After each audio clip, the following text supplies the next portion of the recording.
Tolega galatomi arra islama dhufte mo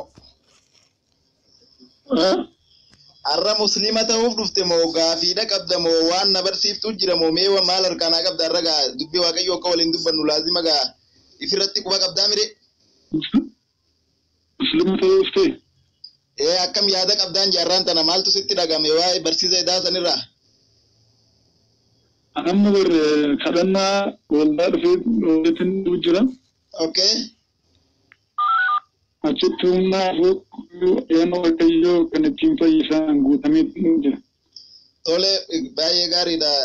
Mee anilleen si wajjin dhufeetiin hafuura qulqulluudhaan guutamee si wajjin wangeela lallaba yoo dhugumaan jiraatte amantiin kiyya maal jette irra naadee yeroo takka dhiifama ortodoksii moo beente?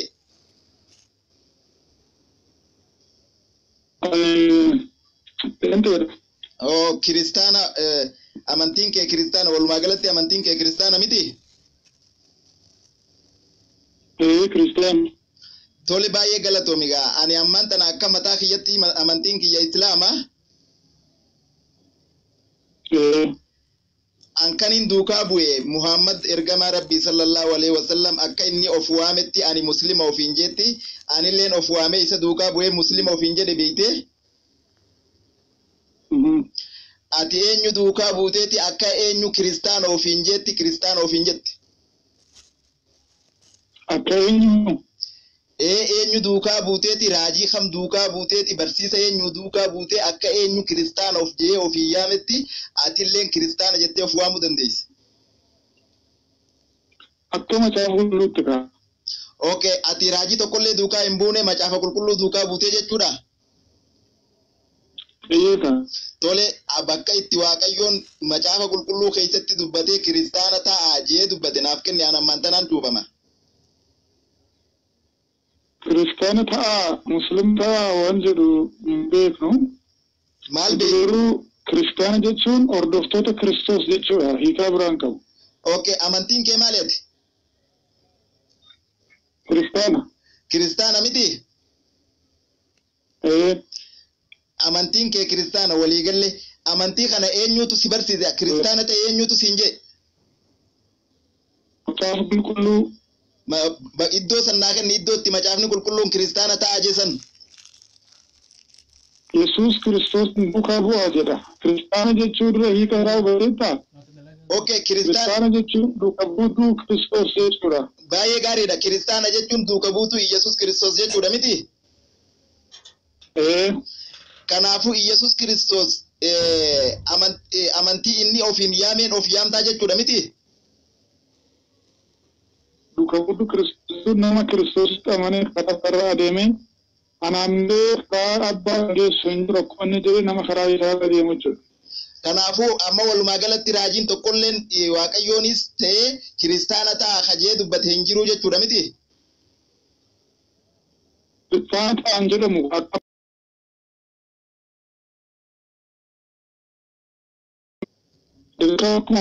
akkuma quraanni muslima ta'a jedhu sana kitaabni keessaan kiristaana ta'a haa jedhu jechuun dirqama miti.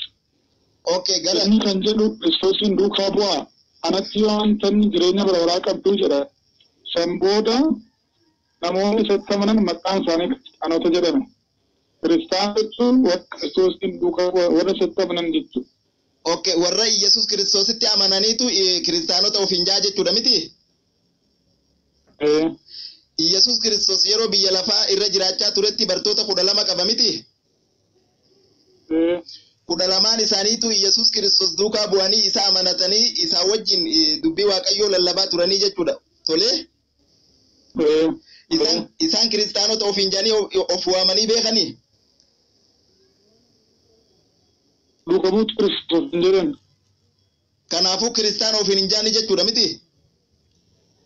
Ofiin hin jedhani. Ati isaan duuka buutuu Kiristoos hin jedhu. Ati bartoota Yesuus sanirra waa beeyteeti moo akkamiin kiristaana ofiin jechuu dandeessi? Ani duuka buutuu Kiristoosiin duuka buutuu Kiristoos jechuun jecha tokko noggaa ibsitu kiristaana jechuudhaan siin jedhe. Kiristoos kan jedhu irraa dhufe kiristaana kan jedhu jecha Kiristoos jedhu irraa kan dhufe. Kanaafuu kiristaana jechuun duuka buutuu Yesuus Kiristoos jechuudha miti? bartoota 12 keessaa eenyutu kiristaana jedhee of waamee beeka? Eessa keessa? Bartoota 12 keessa? Eeyyen. Hundi isaaniiyyuu. Bakka hundumtu. Galatoomi iddoo itti isaan kiristaana ofiin jansan naa kan. Hundumtu isaaniiyyuu ani kiristaana jedhan edootu Kiristoos jedhanii. Iddoo itti isaan kiristaana ofiin jan naaf kennin je. Maal isaan du'oon itti duuka bu'u maal jechuudha bartoota Kiristoos maal jechuudha.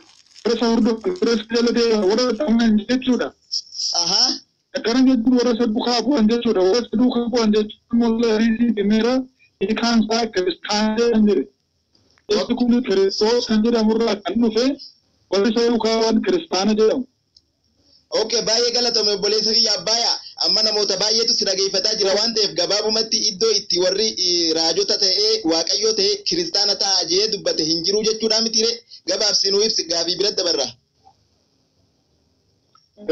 Kan jedhu akkanatti mee duuka buutuu Kiristoosiin ta'an jedhee nu barsiiseera kitaabni keenya. Kana jechuun immoo kiristaana jechuudha. Okay, hayyee galatoome amma gabaabsinee bira dabarra wal mormuun hin barbaachisu waan ta'eef namoonni dubbii hanga kanarraa waa baratan jeetti yaada. Ammaan tana duuka buutuu Iyyasuus Kiristoos jechuun Iyyasuus akka jeetti namni na duukaa bu'ee anatti amanate waan ani hojjedhu ni hojjetaa je Yohaannis 14:12 irratti miti. Tole yeroo ammaan tana isin wanni waaqayyoof hojjettan akkaataa itti kadhattan waanuma hundaanuu Iyyasuus Kiristoos duukaa buutanii jirtanii jechuudha. Iyyasuus Kiristoos duukaa erga buutanii hojiin keessan akkaataan itti waaqeffattanii fi jireenyi keessan hundinuu akkuma Iyyasuus Kiristoos itti isin barsiise yookaan akkuma inni hojjete sanitti hojjechaa jirtan jechuudha. Okay, mee hojii Iyyasuus Kiristoos hojjetaa ture kan isin yeroo ammaan tanaa hojjetaa jirtan tokko qofa naaf himi an ammaan tanaaniif dhuupee waldaa dhaqee wangeela si wajjin lallaba. Waan Kiristoos waan hojjetaa namni waaqayyoo kan inni hojjetu jira. Waan isin jenna dhageeffadhu nuti Iyyasuus Kiristoos duukaa buunee jirraa jette kiristaana jechuun hiikni isaa akkanaa jettee turte miti. Iyyasuus namni ana duukaa bu'ee anatti amane waan ani hojjedhu ni hojjetaa je Yohaannis 14:12 irratti. Kanaafu ati wanni ati hojjettu Iyyasuus Kiristoos duukaa buutee waan inni hojjetaa ture waan inni biyya lafaa kanarratti fakkeenyaan si barsiisaa ture duukaa buutee jiraachaa jirtaa jechuudha miti. Tole iddoo tokko qofa yookaan hojii takka qofa gocha inni hojjete kanati yeroo ammaan tanaa Iyyasuus duukaa buutee hojjechaa jirtu yookaan kadhachaa jirtu hooma takkallee haa ta'u tokko qofa naaf himin je. Isa baruu barbaadde maal si fayyada inni? Wanni na fayyadu moo? Iyyasuus Kiristoos fayyada. Egaa Iyyasuus Kiristoos dhageegaa anammaan tana amantiin kiyya muslima Iyyasuus Kiristoos duukaa bu'ee akkaan jiruun si garsiisa na dhageeffadhu macaafa qulqulluu keessaa. Maatiyos 26:39 irratti xinnoo sirraa hiikee Iyyasuus xinnoo sirraa hiikee adda isaatiin gombifamee yaa abbaa jee kadhatee jira. Yeroo ammaan tanaa kanatti guyyatti yeroo 5 addaan gombifameetiin akka Iyyasuus kadhate sanitti kadhachaa jira. Kanaafuu waan inni hojjetaa jiru anaatu hojjechaa jira. Ati waan inni hojjetu jiru waan inni hojjetaa ture kan ammaan tana irra deebitee ati isaa wajjin hojjetu jirtu tokko naaf himin je. Kadhannaa jechuu keedha. Wawuma hundaa'u haa ta'u wawuma feetillee haa ta'u waan inni. Waa'ee kadhannaa akka jedhu inni akka jedhu Yohaannis 4:24 namni waaqayyoof sagadu hafuuraaf dhugaadhaan waaqayyoof hin sagadaa jedha. Okay, kanaafuu ati hafuuraa fi dhugaadhaan waaqayyoof hin sagadaa. Okay. Akkana jechuun maal jechuudha? Eessuma boca qaama keetii osoo hin taane garaa kee keessatti hafuura dhugumaan waaqayyoof sagaduu jechuudha. Jireenya kee dhugaadhaan jiraachaa waaqeffannaa kee immoo dhugaadhaan gocha. Hafuura qulqulluu keessatti galtee yoo barbaadde jilbeenfattee yoo fedhe dhaabattee teessee karaarra adeemaa kallattii kamiin yoo shaftaachuu akka dandeessu malee seerri bahee seera yoo akkana goote malee akkana ta'u kan jedhu kiristaana keessa hin jiru. Kiristoositti gaafa amantu gudduu baate bilisaa seeraan masootaan amantiidhaan xiyyitaa jedha galee waaqayyoo. Kanaafuu seera eeguudhaan yoo ta'e sadii yoo ta'e osoo hin taane anke waaqeffannaa jechuun jireenya ofiitiin guutummaa guutuutti waaqayyoof of kennanii sa'aatii qopheessaa ta'e kadhannaa kadhatanii jilbeenfatanii dhaabbatanii akkasitti akka keessa keebbitetti waaqayyoon kadhachuu akka dandeessu akkanattidha akka amantii kiristaanaatti kan gochaa jiru. Tole galatoomi ati ammaan tana akka nuu ibsatetti hafuuraa fi dhugaadhaanii waaqayyoo waaqessitaa jechuudha miti? Yammoo waaqayyo ayyaana isaanaaf fayyiste. Mee hafuuraan akkamitti waaqayyoodhaaf hafuuraan sagadda? Hafuuraan akkamitti sagaddame? Hafuuraan waaqayyoof sagaduu jechuun dhugaadhaan waaqayyoof sagaduu jechuudha. Mee akkamitti qooyiga? Yaada kee keessaa baatee. Qooyiga akkamitti mee ammaan tana akkamitti sagaddame? Akkamitti sagadda? Hafuuraan akkamitti sagaddee? Jilbeenfadheenan gadaa. Okay. Yeroo jilbiifatte qooyiga yeroo jilbiifatte kana gochaan agarsiisaa jirta moo hafuuraan hojjetu jirta? Gochaanis hafuuraanis. Okay. Kanaafuu yerooniif sagaddu gochaan agarsiisuu qabdaa jechuudha miti? Gochaanis hafuuraanis yoo argisiiste rakkoon qabu. Mee hafuuraa sannaaf ibse hafuuraan akkamitti sagadda? Sagaduudha jechuun akka amantii keenyatti ibsu? Sagaduu jechuun addaan gombifamanii sagaduudha. Addaan lafa tuquudha. Dirqama yoo sagaddu waaqayyoo yoo ulfeessitu addaan lafa tuquudha qabda. Kanaatu sagada jaam. Ammoo kadhata bakkuma feetellee jiraattee akkuma ati jette kadhachuudha dandeessa. Kararra deemtee jilbiifattee dhaabbattee ciiftee akkuma feetettillee kadhachuudha dandeessa. Garuu kadhataa fi sagannee adda addaa asii galuu obboleessa kiyya okay? Seenaa baraa isa lammaffaa boqonnaa 7 lakkoofsa 3 irra naa dhaqi. Macaafa seenaa baraa isa lammaffaa boqonnaa 7 lakkoofsa 3 irra. Akkas yaa.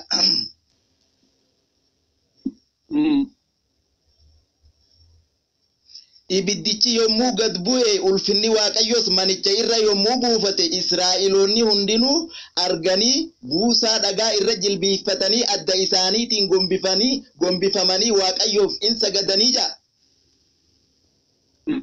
Inni gaariidha. Gaarummaan isaas bara baraan in jiraata jedhanii isa in galateeffatanii jaa.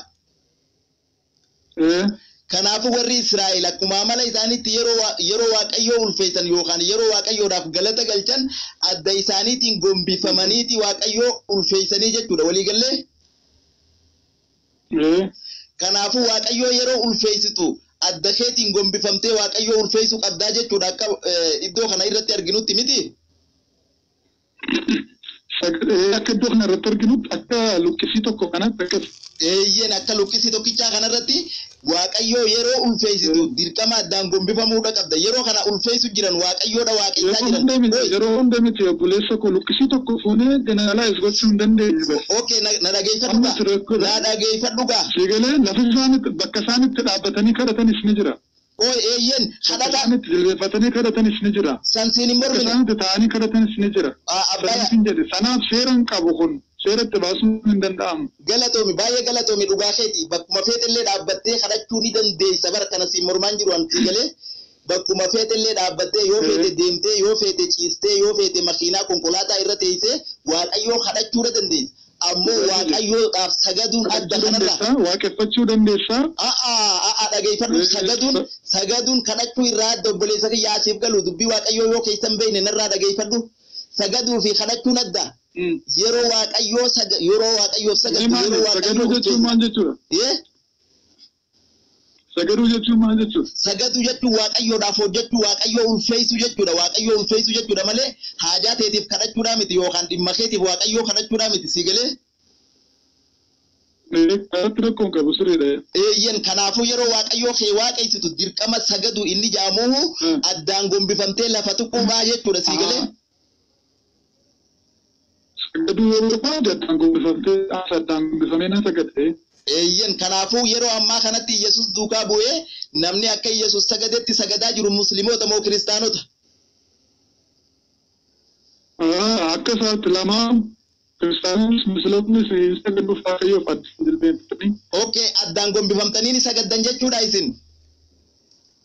Gaaffii qabu ka addaan gombifamnee yaada keenya lafatti goofnee isaaf hin saganna. Gaaffii maalii qaba kun? baay'ee qoiga dhageeffadhu kana gochuu qabda yoo akkas goote fayyada kan jedhu seera nurra hin jiru beekte dhageeffadhu seerri seera Kiristoos irraan kan ka'e ayyaana isaarraan kan ka'e jilba keenya jilbeenfannee yeroo baay'ee dhuunfaatti akkas godhaa jedhamee seera namatti irratti bahee jiru gaafa jaalalli isaa si tuqu gaafa hafuuraan guutamtu araara osoo dintu jilbeenfattee gooftaa Yesuusiif sagaduu dandeessa ani yeroo baay'ee akkasii godha dhuunfaa gaafatee keessatti alatti waldaa keessatti baabeenfattee adda godhe lafatti gadhuudhaan waaqayyoo sagada gooftaa Yesuusiif. Okay, kanaafuu ammaan tana iddoo kanatti wanni ati jechaa jirtu warri sagadan kiristaanonnis addaan gombifamaniiti akkuma Yesuus addaan gombifamee sagade sanitti sagadanii jette musliimoonnis akkasitti bifa Yesuus saniin sagadanii jette miti.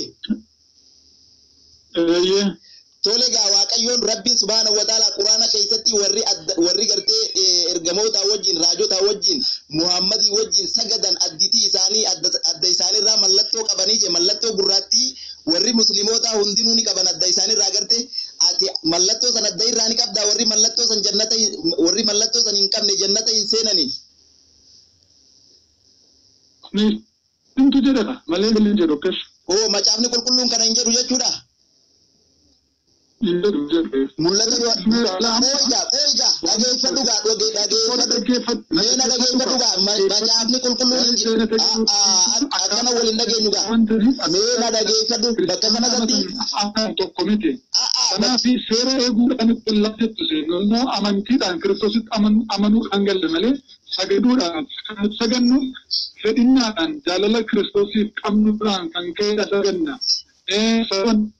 Isa jaallatoo sagadu malee sababii sagaddeef osoo karaa kee guutuu yaada kee guutuu qalbii kee guutuu waaqa duukaa osoo hin ilaalin yoo sagada qofaani adda kee guuttaachifattee kunuunsochoo fuudhe malee rabbii illeessa sobuu hin danda'u beektee kanaaf suni ulaagaa ta'uu hin danda'u adda yaadaatu tumanii gurraacheessuun ulaagaa alatti mul'atu rabbis alatti mul'atu sun taane sadeessa keetii ilaala. Itti fufeeyyee si dhageeffataatiin jira xumurte moo? Rabbi saalatti mul'atu isatti adda keerraa qabdu kan osoo hin taane kan inni ilaalu keessa kee sagaraa keetii gaarummaa kee qulqullummaa kee jaalala cubboota keetii qabdu yaada cubboota keetii qabdu jireenya ati jiraattu ilaallalee sagada hedduu sagaddee adda kee gurraachessitee hojiin kee nama miidhu yoo ta'e hojiin kee hamma yoo ta'e hojiin kee dilii yoo ta'e cubbuudha yoo ta'e kuni rabbi shawaduu hin danda'a waan ta'eef jeenata Sontani harizaaba ibiddaata kan itti galchuu jechuudha. Kanaaf sana osoo hin taane kiraateera yookiis ulaagaan jireenya barbaadatti galuudhaaf hafuuraaf waaqayyoo faachuudhaan jireenyi keenya ala jiru jireenyi keenya keessa jiru rahoo. Immoo uffata uffattuun mallattoo ofirraa qabduun achuma ta'uu kee agarsiisuu dandeessaa surratti fi biratti akka waaqayyootti akka kiristaanaatti waan ati al argisiif waaqayyoo biratti gatii guddaa hin qabu. Sun seeruudha isin gaaffii seeruudhaan osoo taane waaqayyotti amaanaa karaa Yesuus Kiristoos ayyaan biqiltanii fayyisan jedha. Eebisoon qonnaa lama lakkoofsa 8 gaasee hanga 10 ergifatte. Kan sagaddaaf furaatuudhaanidha malee seerri tokko sii kenname akkana godhe yoo jette seera baay'ee cabsita waan ta'eef seera baay'ee keessa yoo cabsite immoo hunduma isaa keessatti fudhatama waan namni seera eeguudhaan namni tokko yoo addunyaa kanarra dhibba keessaa dhibba seera eeguu dandeenye garuu waaqayyotti amanuudhaan seera saraawwate Yesuus Kiristoositti amanuudhaan seera hundumaa hawwatee jedha namni jireenya biraatti galuu danda'a jedha. Xumurtee? Baay'ee galatoomii ayyee akkana si dhageeffadhetti na dhageeffadhoonis yeroo takka yeroo jalqaba walitti dubbachuu eegallu nuti Yesuus Kiristoos duukaa buuneeti akka Yesuus gombifamee sagadetti sagannaa siin jeetiin ture nutilleen akkuma sanis sagannaa naan jettee turte miti. Tolegaa rabbiin subhaanahu wa ta'ala quraana keessatti dubbatee warri sagadan warri waaqayyoodhaaf sagadan warri rabbiif sagadan adda isaanii keessaa mallattoo qabanii akkuma warra gartee injiil keessatti mallattoo warra sagadaniif godhametti akkuma warra tawraat keessatti gartee warra tawraatitti amanee dhiifama tokko bilbilatti gidduutti bilbila biraa dawwaniitu dhiifama gaa tiksi tokkicha kana qofa dubbifnee deemnaa dhageeffadhu. Hallo tuhufi maal jette jalqabarraa ka'e. Wanni niin siin jee quraana suuraa 48 lakkoofsa 28 irratti akkas jedha dhageeffadhu siifin dubbisa. أعوذ بالله من الشيطان الرجيم بسم الله الرحمن الرحيم Muhammad ergamaa rabbiiti warri isaa wajjin jiranis kuffaara irratti ciccimoodha gidduu isaanitti immoo wal mararfatoodha tolaa fi jaalala rabbii barbaachaaf rukuu'aa fi sujuuda kan baay'isan argita rukuu'aa fi sujuuda jechuun jilbarratti gajjaanii achi boodaan sagaduudha addaan gombifamanii sagaduudha ammoo itti fufee mallee sujuuda kan baay'isan argita ja mallattoon isaanii faana sujuuda irraa ta'ee fuula isaanii adda isaanii keessa jiraa ja akkuma warra Tawraatii fi Injiil kennineefitti mallattoon adda irratti godhameefi ja miti. Kanaafuu akka Quraanni jedhu kana Quraanatu jedha tole. Eeyyen warri Injiilii fi warri Tawraatis mallattoo adda irraa qabanii gaafa booddetti warri mallattoo san adda irraa hin qabne jannata galuu hin danda'anii ja Quraanni sii galee. Kanaafuu ati mallattoo sirriidha jettee amanta. Ni nama dhibbatti itti amanaati yoo namantu. Malak mitna kuni bar sirri miti rabbi barri gara malee ulan ilalu. Okay kanaafuu isin akka amantii keessanitti adda irratti mallattoon hin barbaachisu jechuudha. Hin barbaachisu mallattoo keessaa kan barbaadu. Malee mallattoo alaatiin kan hojii hojjetu dhala namaatiin jaldeessa nama ilaaluu hin dandeenyetu mallattoo mul'atu ilaala malee rabbi barri mallattoo waa'ee keessuudhaaf mallattoo surra argaa kun kan mallattoo alaallatu. Okay galatomi baay'ee galatomi mul'ata Yohaannis boqonnaa 9:3 irra naarage. Mul'ata Yohaannis boqonnaa 9:3 irratti akkas jedha dhageeffadhu.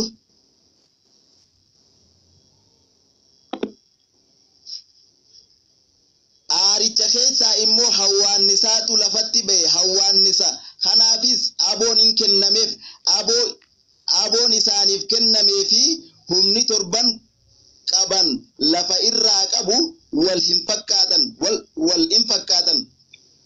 Isuma Yohaannis boqonnaa ni galate. Mul'ata Yohaannis boqonnaa 9:3 hanga 4 dubbisnaa dhageeffadhu. Mul'ata Yohaannis. Mul'ata Yohaannis boqonnaa 9:3.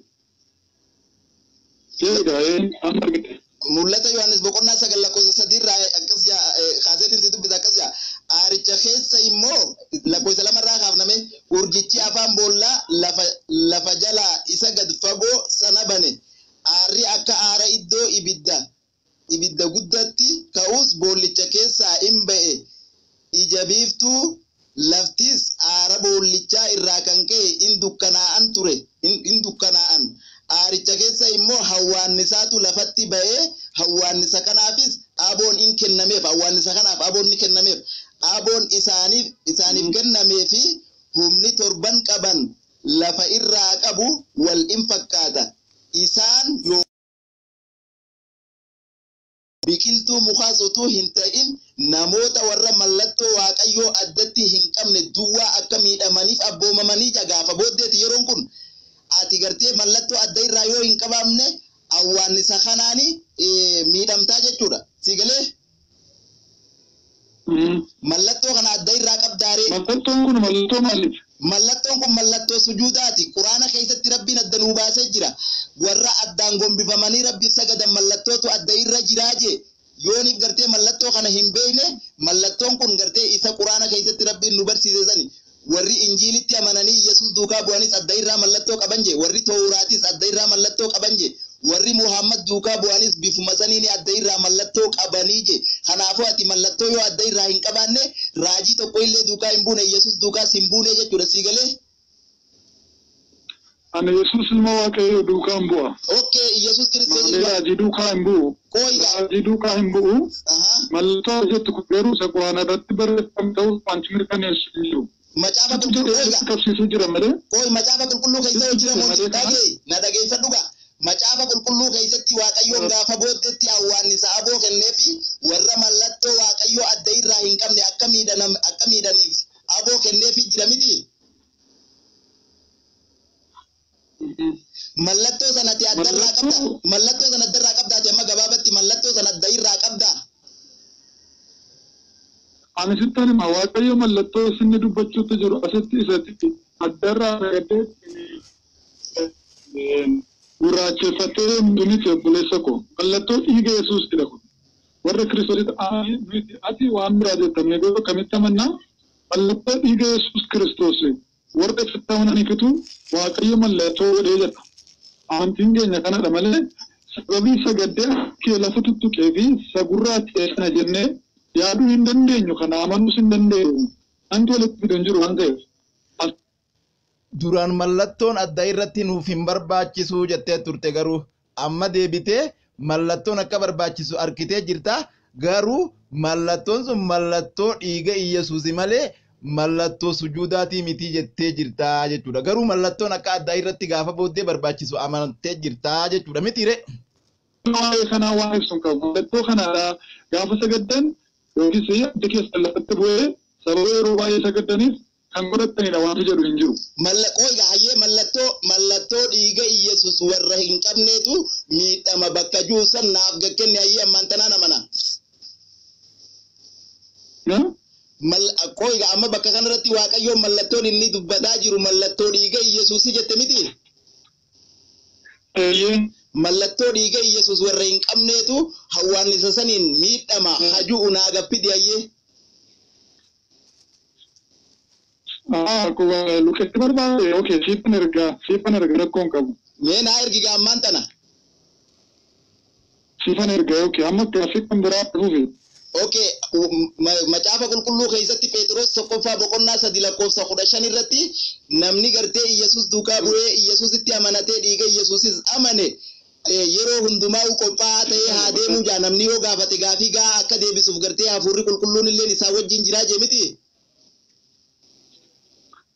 Nama ne bakka Phexros subaatu natti dhufee gaafate Phexros lammaffaa Phexros isa tokkoffaa boqonnaa 3:15 irratti maal jaam Phexros isa tokkoffaa boqonnaa 3:15 irratti Kiristoosiif garuu akka gooftatti garaa keessan keessatti ulfina addaan ba'e kennaaf waa'ee abdii isin keessa jiruuf nama isin gaafate deebii isin irraa barbaaduuf deebii ga'u deebisuudhaaf yeroo hundumaa qophaa'aa ta'aadha jaa. Ati ammaan tana yoo dhugumaan Iyyesuusitti amantee Iyyesuus jireenya naaf kenna jettee itti amanattee jiraatte. Gaafii nan si gaafadhe kanaaf deebisaa gahaa naaf kenni Iyyesuus Kiristoos iddoo sanitti nama mallattoo hin qabne nama mallattoo addatti hin qabne hawwaannisoonni ni miidhanii je mallattoo san mallattoo dhiiga Iyyesuus jettee turte yoo dhugumaan mallattoon achirratti dubbatame naaf kenni ka mallattoon sun akkas ta'e. Mallattoo mul'atu waan asirratti barreeffame kun kanatti jettu yoo ta'u isaa maal naalatte? Mallattoo maali? Mallattoo sileena dubbiste jechuudha mul'atu waan keessa. Isaati jettu ta'uu isaatii fi isaan amaatiin kenniti. Obboleessa koo an bar quraanatti namanaa amantii kiyya gaggeessus quraanaa mallattoo anis macaafa qulqulluutti amantaa. Ayyee macaafa qulqulluutti amantee yoo gaazexaa dhagaye waan itti amante irraa rakkoon qabu yoo gaazexaa dhagaye meena dhageeffadhu gaa qooyigaa akkanatti hin deemnu gaa yoo gaazexaatti amantellee yoo waan barreeffame tokko wooma fedhallee taate yoo amantellee saayinsii naannootti illee amani feetu saayinsii bu'uuratti amani baayoloojiitti amani yoo feete iddoo tokko qofa iddoo itti dhiiga Iyyesuusiin addarratti warra hin qabneetu warra gartee dhiiga Iyyesuus adda irraa hin qabneetu miidhama bakka juunaaf kennin jee an quraanatti amaneetiin quraana irraa siif kenne ati wooma feetetti amani gaazexarrallee yoo ta'e naaf kenne iddoo sannaan dubbifadheetiin amana.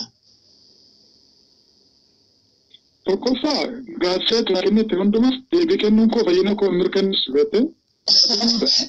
Kanaafuu kanaafuu iddoon itti caafame hin jiru jechuudhaan. Dhaggeeffatate dogoggorsuudhaaf luqqisitti qotuu luqqistee dogoggorsuudhaafidha malee waa baruudhaaf miti kan inni deddeebi'ee hundumtu allaamsa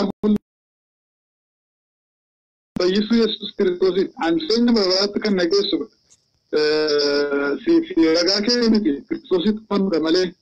Tole Yesuus Kiristoos ayyee galatoom dhiisee barbaadamma kanaas dhiisee amma bira darbe namoonni waan baay'ee irraa baratan jeetiin abdii qaba ayyee ammaan tana Yesuus Kiristoositti nama amaneetu jireenya argataan Yesuusitti amaneetiin jira kanaafuu wanni jireenya naaf kennu Yesuusitti amanuudha jettee turte miti. Mee Yesus Kiristoos eenyu ta'uudha amantayyeeti? Yesus Kiristoos eenyu ta'uu isaa amantee jireenya bara baraa argachuudhaaf abdii qabda. Fayyisaa ilmaan namootaa hundumaa. Akkamitti fayyisa? Du'ee du'aa ka'uu isaatiin warri isatti amanan akka Yesus Kiristoos Waaqa ta'e osoo jiru gara biyya lafaa dhufee du'ee du'aa ka'ee dhiiga isaa dhangalaase warri amanan hundumtuu hin fayyu jedha. Kanaafuu maqaan isaa fayyisaadha malee waan biraan qabu. Maqaan isaa maqaa Waaqa akkasii jedhu barbaadee sana booda Waaqa miti jechuudhaafi. Akkasiin hin jenne. Tufuu dandeessa isas. Lakki ati ammaan tana ani ilma namaati jeetiin amana isaa ati ilma eenyuti jettee amanta? Waaqummaa isarraa shakkii qabaasa? Waaqayyoo. Ilma Waaqayyooti jettee amantaa? Kanaafuu Yesus Kiristoos ilmi Waaqayyoo biyya lafaa dhufee du'ee du'aa ka'ee cubbuu keenya fayyisee jee namni amanate jireenya bara baraa qabaa jechuudha. Tole Maarqos boqonnaa 3:11 irra naa dhaqe. Tole dubbisee rakkoon qabu. Akkas jaa. Hafuuronni hamoonni namoota keessaa ba'an namoota keessa jiran yeroodhuma isa arganitti fuula isaa duratti kufanii ati ilma Waaqayyooti jedhanii iniyyuu turanii jaa. Hafuuronni hamoonni yeroodhuma Yesus arganitti ati ilma Waaqayyooti jedhanii fuula isaa duratti kufanii iyyanii turan beekte. Kanaafuu hafuuronni hamoonni Yesus Kiristoos akka ilma Waaqayyoo ta'an amananii jechuudha miti. Ni beeku yaani amananii jechuudhaan jalqabanii hin beeku. Ati hoo beektaa akka Yesus Kiristoos ilma Waaqayyoo ta'e ni beektaa ati hoo? Beeka macaafa qulqulluu irraan bare. Okay, atillee ni beektaa hafuuronni hamoonnis ni beekanii jechuudha akka Yesus Kiristoos ilma Waaqayyoo ta'e miti. Kanaafuu amantiin keetii fi amantiin hafuurota hamootaa walitti tokko jechuudha. Maalati garuu lochii waan dubaratteetta. Meekoo itti fufnee dubbifna na barsiifta loojika jaamsanis na barsiifta lakkoofsa 12 irratti Yesus Kiristoos yeroo loojikiidhaa yaada jirta. Kooyiga mee na dhageeffadhu gaa Yesus gaafadha. Mee tiksi kanaan xumuradhaa na dhageeffadhu na gaafatta gaafii kudhanillee gaafii kamiin gaafatte beektaa miti. Mee kooyiga gaafii kudhanillee na gaafatta mee naa xumuri gaa Yesus Kiristoos ilma Waaqayyoo yoo ta'e yeroo sanitti hafuuronni hamoonni yeroo ni ilma Waaqayyoo jedhanii turan sanitti. Okay, ayyee gaafii ijoolleetti bira darbee bara ammatti jedhii ta'e cufee bira darbee. Ammati amantii kanaa tokko jechuu barbaade amma namusaa xiqqoon hin deessu. Dubbii kana gartee irran deddeebi'ee amma dhageeka mee na dhageeffadhu sinaarsin ammallee dubbii Waaqayyooti waan ta'eef hinaarin mee Yesus Kiristoos yoo ilma Waaqayyoo ta'e yeroo nagadisiiste malee naarra. Akkasumas yaaduun kee yookiin osoo beektuu jallisaa jirta yookiin immoo dhuguma daaratti gargaaru malee. Tole ayyee gaddakeetti fufi. Ta'uusaa amaneef. Umaara qoonni buu gaddakeetti fufi na dhageeffadhu Yesus Kiristoos yoo ilma Waaqayyoo ta'e yeroo sanitti maal deebi'ee. Kun baay'ee loojikii jechuu fedheeni. Tole ayyee gadduu keetti fufiin siin jee galatoomi naa gadduu keetiif itti fufi gadduu keetillee itti fufi Yesus Kiristoos ilma Waaqayyoo yoo ta'e itti fufa isaa irratti lakkoofsa 12 irratti Yesus maal jeen inni garuu akka isaan isa hin mul'ifnetti cimsee isaan in ifatee jaa. Ati Yesus Kiristoos yoo ilma Waaqayyooti ati jetteen ati si ifataa jechuudha matuma keetii ati fi hafuuronni hamoonnis ilma Waaqayyoo jechuun hin dandeessanii jechuudha. Yoo iddoo itti Yesuusan ilma Waaqayyooti jee jiraate macaafa qulqulluu keessaa naaf fidde ni namana. Yoo iddoo itti Waaqayyoon ati ilma kooti jee Yesus Kiristoos dubbate yoo jiraate ana iftuuquudhaaf qophiidha galatoomi itti naafuu fi naa dubbadhu. Yoo macaafa qulqulluun ilma Waaqayyooti jedhee amantaa? Naana mana iyyin ragaa shakkii hin qabne yoo ta'e naana mana.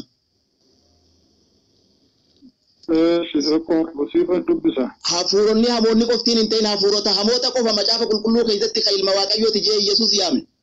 Kaniin an beeku. Waaqayyoon ilma kooti jenne. Iddoo tokkotti illee hin jenne iddoo tokkotti illee. Waaqayyoon ilma kooti jenne. Yoo jee jiraate naaf kenniin siin jee bar yoo ragaa shakkii hin qabne ta'e ni namana ragaa shakkii qabu qofa naaf hin fidin. Karakkoon qabu. Dafi gaamu maantana. Isa xiqqoo na eegi.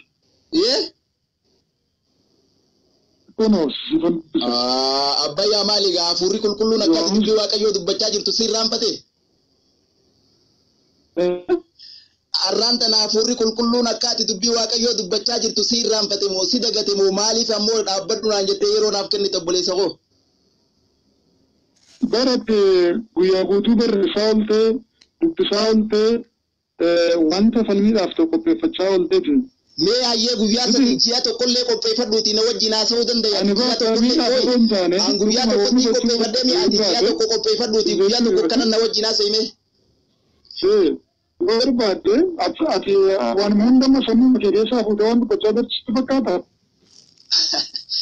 Ammaan kana dhageekaa obboleessa kiyya iddoo itti waaqayyoon ati ilma kooti jee Yesuus Kiristoos dubbate ragaa shakkii hin qabne macaafa qulqulluu keessa naaf kenne kaa dubbiin baay'een hin barbaachisu bar. Maatiyus boqonnaa 3:11. Okay, yeroo Yesuus cuufame sanitti jaamiti. Kunoo sagalee immoo yeroo Yesuus cuufame bishaan ija keessa ba'u. Maatiyus boqonnaa 3:17 irratti. Kunoo sagaleen immoo inni kun ilma koo isa jaalatamaadha gammachuun koos isatti irraawwatama jedhu waaqa irraa in dubbatee jira. Aha. Kanaatu eenyu jechuudha. Eenyu waaqa irraa sagaleen dhagaamte malee sagalee waaqayyooti hin jiru. Ilma koo argite? Eenyu inni ilma koo jedha. Ilma koo ja eeyyen dhugaa keeti inni ilma koo ja eenyu inni. Bakka kana baay'eetu jira garuu ammaaf kun sigaa meegaa si kan biraa deemu.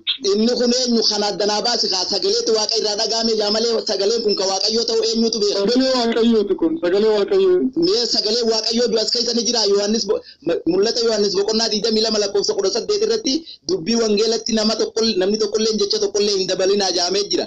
Mee iddoo kanatti waaqayyoo siitu galchee eessatti barreeffamee jira sagalichaatu waaqa irraa dhagaame qofa jaa. Kun egaan akka wangeelaatti ilma koo jedhee kan dubbatu waaqarraa sagalee waaqayyoo kan waan ta'eef waaqayyoodha jennee amanna. Tole Yohaannis boqonnaa 5 lakkoofsa 37 irra naa dhaqe. Yohaannis boqonnaa meeqa? Yohaannis dubbisi waa'ee maaliiti? Akkas yaa dhageeffadhu. Lakkoofsa 37 irratti inni ana erge abbaanis immoo ofii isaatii anaaf dhugaa ba'eera. Isin utuu inni dubbatu sagalee isaa takkaa hin dhageenye bifa isaatis argitanii hin beektan je biyya lafaa kanarratti namni sagalee waaqayyoo takkaa dhagee hin beeku. Kanaafuu achi gubbaa dubbate sagalee waaqayyooti miti jechuudha. Sagalee waaqayyoo dhagaamee hin beeku biyya lafaa kana irratti iddoo itti waaqayyoon ati ilma kooti jee Yesuusit dubbate naaf kenne ammaan tanaan iftuufa. Eenyutu dubbatere kasanatti eenyudha jetta. Maalittiin beeka duuba eenyu dubbatee maalittiin beeka? Bakka hin beeku taanaan immoo sitti muuten bira barreessa koo. Eenyu inni ayyee? Waaqayyoo baatu dubbate. Waaqayyoo qofaatu waaqa gubbaa jira? Waaqayyoo qofaa? Waaqayyoo asirratti dubbachuu kan danda'u waaqayyoo qofa dhagaa. Eenyutu irratti dubbatare jinnii dubbachuu hin ta'u. Okay, waaqayyoo qofaatu waaqa gubbaa jira ilma kooti jedhu. Qilleensa gubbaarra kan Yesuus Kiristoositti dubbachuu danda'u jiraate ilma kooti jedhee dubbachuu kan danda'u jiraate waaqa duwwaadha. Wanni biraa Yohaannis boqonnaa 3 Kooyigaa ati waaqa qofaatu waaqayyoo qofaatu waaqa gubbaa jira jettee amantaa? Akkana jedhee nama obboleessa kun yeroo gaaf biraa keessa galiniiti. Yohaannis boqonnaa 1 lakkoofsa 10 irratti laakita. Waa'ee ilma waaqayyoo ta'uu isaa yoo barbaadde daballiisii dubbisa. Yohaannis boqonnaa meeqa jettee? Waaqayyo akkasitti tokkicha ilma isaa waaqayyo akkasitti tokkicha ilma isaa ammatti nutti biyya jaallate. Kun immoo isatti aman hundi jireenya bara bara haa qabaatu malee haa baduuf didee jedha. Okay. Ilma eenyu jedhe ilma isaa. Okay. Baay'ee galatoome ammaan tana naaf iddee jira. Kanaafiyyuu Yohaannis boqonnaa 3 irratti kan dubbate kanatu ilma koo jedhe kana akkasitti amanan. Okay. Kanaafuu waaqayyo ilma koo jedhee bakka biraatti immoo jimmisa ilma koo hin baay'ee galatoome ammaan tana naaf ifaa jira waaqayyoon akkasitti tokkicha ilma isaa amma kennuufitti biyya lafaa jaalatee jaa miti. Tokkichi ilma isaa kun eenyu? Yesuus Kiristoos miti. Ermiyaas boqonnaa 31 lakkoofsa 9 irra naa dhaqe. Dubbisi. Macaafa Ermiyaas raajichaa boqonnaa 31 lakkoofsa 9 irratti akkas jaa isa durii yaadatanii boo'aa as in deebu ani garuu isaan jajjabeessee qarqara burqituu bishaanii irra isaan naan geggeessa isaan karaa qajeelaa irra in adeemu malee hin gufatan ani Israa'eliif abbaadha Efreem ammoo akka ilma koo isa hangafaati jee Waaqayyoon ilma Waaqayyoo hangafaa Efreem argine nuti ammoo Iyesus Kristos kalamadaati kasadaffaati kaafraffaati hin beeku addaan naa baasi Iyesus Kristos talameeqaffaati Waaqayyoon hangafni kiyya gartee Efreemi je yoo Iyesus Kristos kaachitti dubbatame sun Iyesus Kristos ta'e inni dhalameeqaffaati dhalameeqaffaati iddoo kanatti Waaqayyo kan dubbachaa jiru waa'ee Israa'eliidha waa'ee sanyiif gosa Israa'el dubbachuu jira isa keessaa kantu isa jalqabaa ta'ee dubbachuutti jira inni kun garuu Waaqayyo ofii isaatii nama ta'ee gara biyya lafaa dhufuu isaa argisiisuufidha namaaf Waaqa ol bira qabnee madaaluu hin dandeenyu eenyu tokkoffaadha eenyu lammaffaadha jechuu hin dandeenyu. Kooyika ammaan tana Yesuusiitu Waaqayyoodha jechuuf deemtaa? Yesuusiitu Waaqayyoodha amma kana jijjiiruu deemtaa Yesuus ilma Waaqayyooti miti Waaqayyoodha jechuu deemtaa? Ilma Waaqayyootis Waaqayyoodhas. Kanaafuu Waaqayyoon meeqa jechuudha abbaa fi ilmaan jiranii jechuudha Waaqayyoon lama?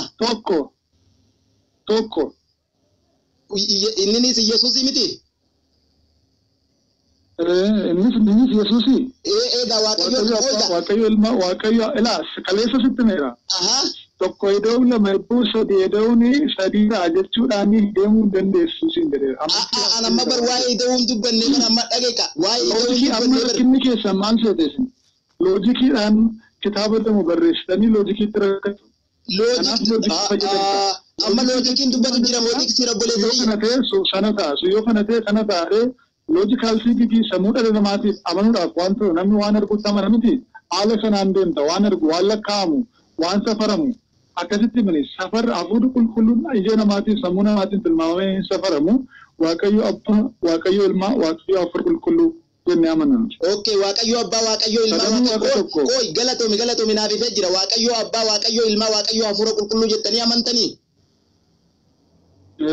Iddoo itti Waaqayyo abbaa Waaqayyo ilmaa Waaqayyo hafuura qulqulluu jiru qofa naaf kenne macaafa qulqulluu keessaan ammantanaan cuufamaayyee. Maatiyus boqonnaa 28. Waaqayyo abbaa dhagaye ammallee ilma maqaa abbaa maqaa ilmaa siin jechuun deemu Waaqayyo abbaa Waaqayyo ilmaa Waaqayyo hafuura qulqulluu hajuun je Waaqayyoodha maqaa miti. Siigalee? Sanuma dhagaa sanuma maqaa hafuura qulqulluu Waaqayyo eenyuun iyyuu qixxuutti waamuu hin danda'u yoo inni Waaqatti himne. Ati maqaasan kooyga ati maqaasan Waaqayyo jijjiirtee man tanare maqaa abbaa maqaa ilmaa maqaa hafuura qulqulluu kan juusani waaqa abbaa waaqa ilmaa waaqa hafuura qulqulluu jettee jijjiirte eenyutu jijjiirsin jee jijjiiramuun akkuma jirutti sitti mu jira maqaa abbaa maqaa ilmaa abbaan eenyudha Waaqayyo abbaa ilmi Waaqayyo ilma hafuura qulqulluu eessatti Waaqayyo ilma Waaqayyo abbaa Waaqayyo hafuura qulqulluu jaa qofa naa kenni maqaa abbaa maqaa ilmaa maqaa hafuura qulqulluu jechuun Waaqayyo abbaa Waaqayyo ilma Waaqayyo hafuura qulqulluu jechuudha miti kun garagara. Sitti meera bar. Maal natti himte? Amma sitti meera. Maal? Yohaannistiin jedhee Maatiyus boqonnaa 28 jedhee sitti meera. Maqaa abbaa maqaa ilmaa maqaa hafuura qulqulluu jaa.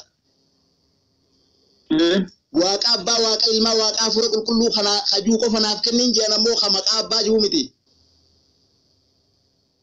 Akkuma jirutti barbaade karaa fakkiitti waan argamu waan osoo hin taane sammuu hafuura qulqulluun si gargaaru abbaa kan jedhu eenyu jedhee Waaqayyo abbaa miti. Siin gaafatu jira bara ani hin beeku haa eessatti. Kanaaf amma argite abbaa jedhee abbaa jedhati maqaa abbaa jedhe Waaqayyo argate ilmaa kan jedhamu Waaqayyo ilmaa jechuudha. Maqaa hafuura kan jedhamu Waaqayyo hafuura qulqulluu jedhamete. Eessatti addaan baafattee dubbii kana eessarraa fiddeen jee baraan amma dubbii jechuu jirtu kana maqaa abbaa kajuu Waaqayyo abbaati. Maqaa ilmaa kajuu Waaqayyo ilmaati. Maqaa hafuura qulqulluu kajuu maqaa Waaqayyo hafuura qulqulluuti. Kajuu kana eessaa fiddee. Waaqayyo waan jedhamu isaatti namanta. Waaqayyo abbaan namanta. Waaqayyoon? Waaqayyo abbaa jedhee namanta jedhe. Waaqayyo abbaa. Yaamutaasa. Eessatti caafamee jire nagarree kaa eessatti hin argine nagarree waan hin argine nama naanaa kenne kaa yoo hin argine nama naan jee baranis kanuma kan itti gaafadde. Waaqayyo abbaa isa jedhu hin amantaa yoo argame hin jedhe. Naaf kenniin jee barni namana. Yoo barbaade tokkoffaa Saamu'eel 24 dubbachuu dandeessa. Macaafa Saamu'eel tokkoffaa boqonnaa 24 lakkoofsa 15. Saamu'eel isa tokkoffaa Saamu'eel isa duraa boqonnaa 24 boqonnaa 24 lakkoofsa meeqa? Hello. Hello. Teksi barbaadu kute. Hello nindaga. Galaataa boqonnaa tokko lakkoofsa tokko. Efesoon boqonnaa 6 lakkoofsa 20 tokko naa himi. Boqonnaa 4 lakkoofsa 20 isaan kana hunda achi keessaa tokko naa himi amma waliin dubbisna. Maqaa abbaa Galaataa boqonnaa tokko lakkoofsa tokko dubbachuu dandeessa. Waaqa abbaa waaqa ilmaa waaqa hafuura qulqulluu hajuu naaf kenniin siin jee dhaqeetiin dubbifadha yoo kun hin jiru ta'e awwanni ni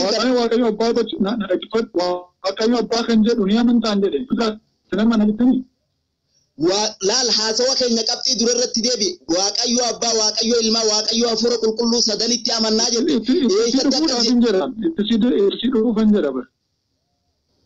Maal innaa amma waaqayyo abbaa kan jedhu yoo jiraate nama manaa jette taanaani waaqayyo abbaa kan jedhu tiksii baay'ee kennuu hin danda'an siin jedhe. Waaqayyo abbaa jaa. Sana booda kan waaqayyo abbaa jedhu lukkisii baay'ee tiksii baay'ee sii kennuu hin danda'a. Efesoon boqonnaa 23 irratti waaqayyo abbaa biraa Yesuus Kiristoos gooftaa biraas jedha. Filippisius 4:20 irratti waaqayyo abbaa keenyaaf ulfinni bara baraa haa ta'u jedha. Waaqayyo ilmaa hayyee itti agarree ammaan tana tokko agarree waaqayyo abbaa agarree jira waaqayyo ilmaa hoo. Galaataa boqonnaa tokko lakkoofsa tokko waaqayyo abbaa isa Kiristoosiin du'aa kaase jedhamee caafamee jira. Kana jechuun gabaabumatti abbaa kan jedhu sun maqaa abbaa maqaa ilmaa maqaa hafuura qulqulluu kan jedhu sun waaqayyo abbaa isaan asitti barreessee kaa'aa jirudha jechuudha. Galatoon waaqayyoon ogummaa siifaa dabalu na dhageeffatu ilma kan jedhus waaqayyoodha jechuudha. Waa'ee waaqummaa Yesuus Kiristoosiin barbaadde yoo ta'e immoo si kennuu hin danda'a yoo sanarratti shakkii qaba. Waa'ee waaqummaa Yesuusii miti kan irratti dubbachaa jiru waaqayyo ilmaa waaqayyo abbaa waaqayyo hafuura qulqulluutti amannaa jetteemi. Waaqayyo abbaa arginee jira hayyee waaqayyo ilmaatii fi waaqayyo hafuura qulqulluu. Siifimera Maatiyoositti dubbadhe obboleessa koo. Sun maqaa abbaa jaa obboleessa biyya waaqaa. Maqaa abbaa kan jedhu sun waaqayyo abbaa erga ta'e maqaa ilmaa kan jedhu sun waaqayyo ilmaadha. Maqaa hafuura qulqulluu kan jedhu immoo waaqayyo hafuura qulqulluudhaan jechuu jira. Galatoomi maqaa abbaa hajuu waaqayyo abbaa jechuudha jette miti. Erga akkas ta'e abbaa kan jedhu sun abbaa maqaa ilmaa maqaa hafuura qulqulluu jedhaa miti. Ati kun barsiisaa yuunivarsiitiitii na dhageeffadhu haa barsiisaa. Maal waamuu tokkorra deddeebitee na gaafatte bas. Maqaa abbaa hajuu waaqayyo abbaati jette miti barataan kee sammuun isaa daddabaa yoo ta'e akka barataan kee hubatutti suuta wajjin deemuudha qabda barsiisaa na dhageeffadhu ookee. Tole. Maqaa abbaa hajuu waaqayyo abbaati jette miti. Isaas irra geessitee naa dubbistee Galaatiyaa boqonnaa tokko lakkoofsa tokkorraa dubbisnee akka dhugaan gartee maqaan abbaa waaqayyo abbaa akka ta'e na agarsiiftee jirta waaqayyo abbaa jaachitti caafamee miti. Isaas ragaadhaan harkannee jira tokko harkannee hayyee maqaa ilmatti dabarree maqaan ilmaa sun waaqa ilmaa yoo ta'e waaqa ilmaa hajuu naaf agarsiisa akka waaqa abbaan agarsiifte sanitti itti humnee hafuuraas nagarsiifte akka dhugumaan amantiin kee kun sirrii ta'e naaf hubachiiftaa jechuudhaan illee yeroo sannii nama naa galatoom. Ammas kan jedhe egaa na dhaggeeffadhu yoo ta'e maqaa abbaa maqaa ilmaa as jira jedhee teestii tiitoota qabuudhaan osoo hin taane kan inni sitti maa jiru maqaa abbaa maqaa ilmaa maqaa hafuura qulqulluu kan jedhu sun maqaa abbaa sun waaqayyo abbaa ta'uu isaa ergaa miti waaqayyo ilma ta'uu isaa maaf hin amanne hafiin koo. Waan amma barka abbaa sana amaneetiin jira.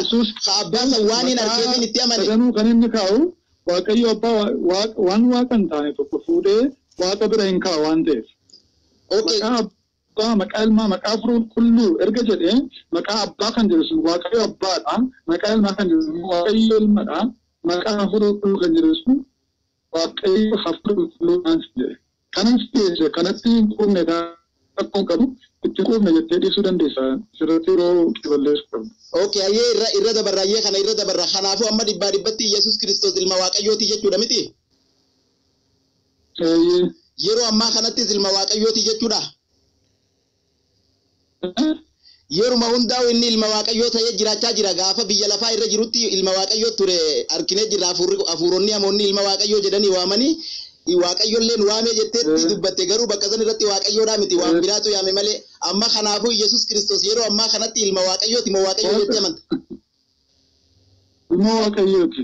Okay. Ilma Waaqayyooti. Waaqayyoodhas. Okay, hayyee ilma Waaqayyooti. Waaqayyoodhas. Hayyee hojii ergamtoota boqonnaa 7 lakkoofsa 55 irra naa dhaqi. Maal jedha? Irra dhaqi waliin dubbisna. Hojii ergamtoota boqonnaa 7 lakkoofsa 55 irratti. Istifaanos garuu hafuura qulqulluudhaan guutamee utuu ija irraa hin buqqifatin Waaqa keessa ol ilaalee jira. Dura waan hin si gaafadhu namni hafuura qulqulluudhaan waa ilaalee dubbate hafuurri qulqulluun ni sobaa? Hin sobu. Istifaanos hafuura qulqulluudhaan guutamee akkuma Waaqa keessa ol ilaaleen ulfina Waaqayyoo Yesuusiinis gara mirga Waaqayyoo dhaabbatee argee jira. Yeroo kanatti Istifaanos ol ilaalee gara mirga eenyu ka dhaabbate arge? Mirga Waaqayyoo dhaabbate. Kunoo ani itti fufee mallee 56 irratti kunoo ani bantiiwwan Waaqaa banamanii ilma namaas gara mirga Waaqayyoo dhaabbatee naan argee jedhee jira. Kanaafuu Yesuus Kiristoos yeroo mirga Waaqayyoo dhaabbataa jiru kanatti ilma eenyuti? Ilma Waaqayyooti. Waaqayyoodhas. Akka asirratti caafamee jirutti ani ilma namaa gara mirga Waaqayyoo dhaabbateen argee jedhe Istifaanos hafuura qulqulluudhaan guutamee hafuurri qulqulluunis ka hin sobne sani jechuudha. Hafuurri qulqulluun hin sobu jettee jirta waan ta'eef irraa deebuun hin ta'u. Ilma Waaqayyoo miti hin jenne hin soba hin jenne ilma Waaqayyooti. Okay. Ani hafuurri qulqulluun soba kana jechuu dandeessa wanta irratti barreeffame sun ilma Waaqayyoo miti. Laki oiga Yesuus ilma Waaqayyooti jechuun amantii keeti kana waldaa keessatti dhiiseetiin jira. Ammoo asirratti akka caafamee jirutti Istifaanos hafuura qulqulluudhaan guutamee ilma namaa ka mirga Waaqayyoo dhaabbate naan argee jedhe miti. Ilmi namaa ka mirga Waaqayyoo dhaabbate sun eenyu? Yesuus Kiristoos ilma eenyuti jechuu? Ilma namaafis ilma Waaqayyootis. Yeroo kanatti baana amma bakka tiksii dubbisu jiru kanatti ka waldaa keessaa dhiisan sirraa dubbatutti hin jiru. Yesuus ilma Waaqayyooti akka amantii keetitti asirratti ammoo Istifaanos hafuura qulqulluudhaan guutamee ilma namaa ka mirga Waaqayyoo dhaabbateen argee je ilmi namaa sunis Yesuusii jette. Yesuus ilma Waaqayyoo ta'uu ni amantaa jechuudha akka Istifaanos jee kanatti. Atemman lukkisiit kana qofa fudhatte tokko ilmi Waaqayyooti ilma namaati waan inni jedheefi inni Waaqa miti jechuu barbaadde. Ani hin barbaanne bar tiksiitu sitti dubbataa jira dhageeffadhu. Tiksiin tun sirruma jirtii miti obboleessa kiyya Abbaaya. Sitti meera ilma namaatiif ilma Waaqayyootu sin jechuu jira bar. Okay, yeroo kanatti ilma Waaqayyoo kajuun agarre kaanuti ilma namaa kajuu qofa agarre. Mee eessatti ilma Waaqayyoo kajuu mee eessa jira? Ilma Waaqayyoo kan jedhu sinni dubbiseera bar. Asirratti ammaan tana Istifaanos Waaqa keessa isaa dhaabbatoo ol harkee asiif galu Abbaaya. Yeroo harkee kanatti ilma namaa gara mirga Waaqayyoo dhaabbateen argee je. Ilma Waaqayyootiin argee wayi je. Maali Istifaanos hin jedhe yoo ta'e waanuma Istifaanos ergamoonni gooftaa keenya Yesuus Kiristoos bakka baay'eetti ilma Waaqayyoo jedhani. Amma waa'ee Istifaanos dubbatu jira barsiisaa ati barsiisaa yuunivarsiitii dhageeffadhu. Qofaan fudhannee jeneraalaayizeeshin waan ta'e beektaa obboleessa koo waan tokko fuutee muraa maqaan kee waan muraa ta'eefi hundumtuu muraa dhiyeessuu hin dandeenya. Haa kana akka fedha. Okay, galatoome fakkeenya baay'ee gaarii naaf kennite. Ilma Waaqayyoo miti siin hin jenneen ilma namaa miti siin hin jenneen ilma namaatis ilma Waaqayyootis siin jechuu jira. Baay'ee galatoome ani gartee fakkeenya baay'ee gaarii waan naaf kenniteef baay'een sitti gammadee Yesuus Kiristoos bakka baay'eetti raajonni ilma Waaqayyoo jaanii dubbatanii jette miti.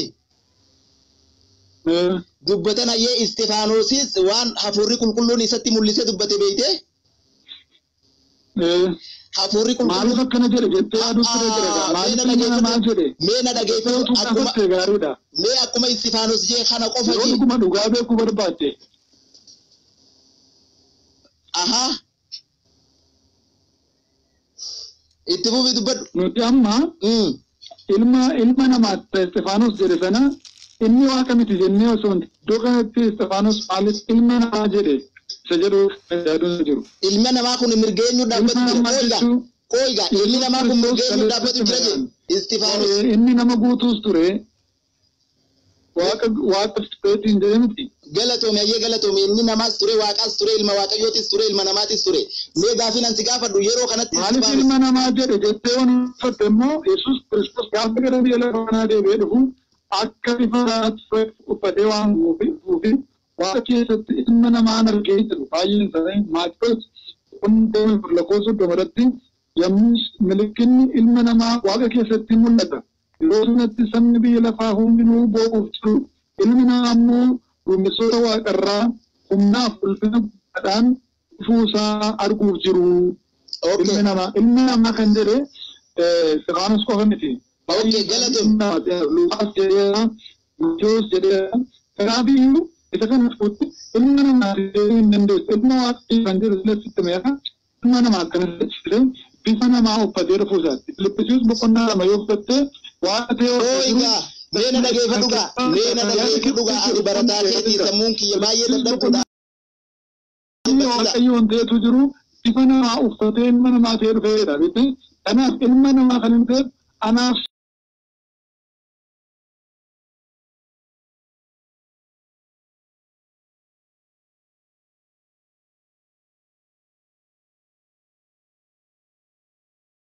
Inga saya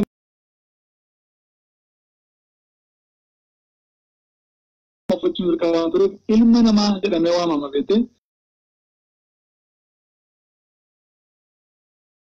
nam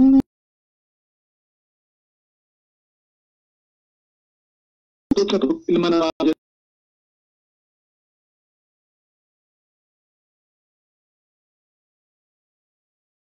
Galatoome akka amantii keessanitti waaqayyootu bifa namaa uffatee biyya lafaa irra dhufee cubbuu namootaatiif of ajjeesee jettanii amantan beekte? Hayyee ilmi namaa sun ka waaqayyoon ilma namaa ta'ee biyya lafarratti mul'ate sun eega gartee du'ee cubbuu namootaa irraa fayyise akkam ta'e? Akkam ta'e gara waaqatti ol beeka.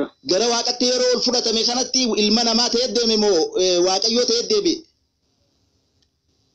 Namaas qaban bifa waaqayyoos qaba. Yeroo Kiristoos Kolosaayiis keessatti dubbisuu hin danda'amu. Qooyigaa mee na dhageeffadhu yeroo ol deebi'e kanatti bifa namummaatis ni deebi'ateeni walumaan. Afa deebi'u bifa ilma namaaf deebi'e. Yeroo bifa ilma namaaf uffatee ol deebi'e kanatti inni gara waaqatti ol fudhate sun eenyu? Yesuus Kiristoos namummaa isaatiin du'ee bifa deebi'ee du'uu hin dandeenye bifa jireenya bara baraatiin waaqummaa bara baraatiin garuu bifni isaa bifa namaatiin. An akkasiin hin jenne abbaa yaana dhageeffadhu. Yeroo ol fudhatamee achirratti ol ba'u san inni tokko kabiraa kan inni bira dhaqe ni jiraa miti? Yeroo ol fudhatame sanitti inni gartee yeroo ol fudhatame sanitti kan bira dhaqe isa dura achi ture tokkotu jiraa miti? Eenyudha? Yesuus Kiristoos gara waaqatti ka ol fudhate eenyu jettee amanta? Waaqayyo abbaatu ol fudhate miti? Yeroo ol fudhate kanatti waaqayyoon abbaan achirra ture miti ree osoonii fi Yesuus biyya lafaa jiru inni waaqa gubba ture miti? Yeroo ol fudhatame kanatti Yesuus Kiristoos bifa namummaatis bifa waaqummaatis ni qabaa jettee turte miti? Tole waaqayyoon abbaa ka achi gubbaa jiru sun ka achirratti eege suni yeroonii fi Yesuus bira dhaqe sanitti maal gara mirga isaa kaayeetuma itti dhiise beeyte? yeroo kana isaan lachuu ammaan tana waaqayyoo lamaatu wal maddii jira jennamoo waaqayyoo ilma namaatu waaqayyoo maddii jira jennee amanuu qabna. Angelle gaafinke yeroo Yesus waaqayyoo maddii dhaqee jiru sanitti Yesus kun ilma waaqayyoo jennaani moo ilma namaa jennaani moo waaqayyoodha jennaani moo maal jennaan osoo waaqayyoon biraa maddii jiru inni gara mirga waaqayyoo taa'ee beekte sadan faayyuu ilma namaa jennaa ilma waaqayyoo jennaa waaqayyoodha jenna. Okay yeroo achirra jiru sanitti inni waaqayyoodha jenna ilma waaqayyootis jenna ilma namaatis jennaa jechuudha. Ni jenna. Okay galatoomi yerooniif gartee achirra jiru sanitti ilma namaa akka jaa'amuun Istifaanos hafuura qulqulluudhaan guutamee arkee jira akka waaqayyoo jedhamuun akka hafuura akka ilma waaqayyoo jedhamuun iddoo kamitti dubbatamee jira naaf kennanis. Sirri fimeera ilma waaqayyoo si dubbiseera Yohaanis boqonnaa 3:16 yeroo achirra jiru kanatti na dhageeffadhu sun ilma waaqayyoo Yesuus miti sun ilma waaqayyoo Yesuus miti. Mucaan kee ilmaan sarara fudhatama. Maal jette? Qorqalmi kee ta'e. Ilmi yoo godhatte ati yookiin ilmi yoo qabaatte ilmummaan sarara fudhatama bakka waan jijjiiru. Waaqayyoon jalqabumattuu Yesuus Kiristoosiitu ilma kiyya hin jenne Ermiyaas boqonnaa 31:9 dubbiseetii jira. Inamanu jechuun waan taata. Macaafa qulqulluu keenya Yohaanis boqonnaa 1 waaqayyo tokkicha ilma isaa waan jedhuufi narraa hin fudhanne yoo ta'e fudhachuu dandeessa. Immoo galatoo nama. Okay galatoomi Yohaanis boqonnaa 3:16 irratti waaqayyoon akkasitti tokkicha ilma isaa biyya amma kennuufitti biyya lafaa jaalatee jaa ilmi waaqayyoo kan waaqayyoon biyya lafaatiif kenne sun eenyu Yesuus hin jiru achirratti itti dabaluudha jaama ugaanii fi Yesuus jettee itti dabaltu. Eenyu dheeree Yesuus miti yoo ta'e. Ilma waaqayyoo kabiraa tokko siif hin dubbifne Ermiyaas boqonnaa 31:9 irratti.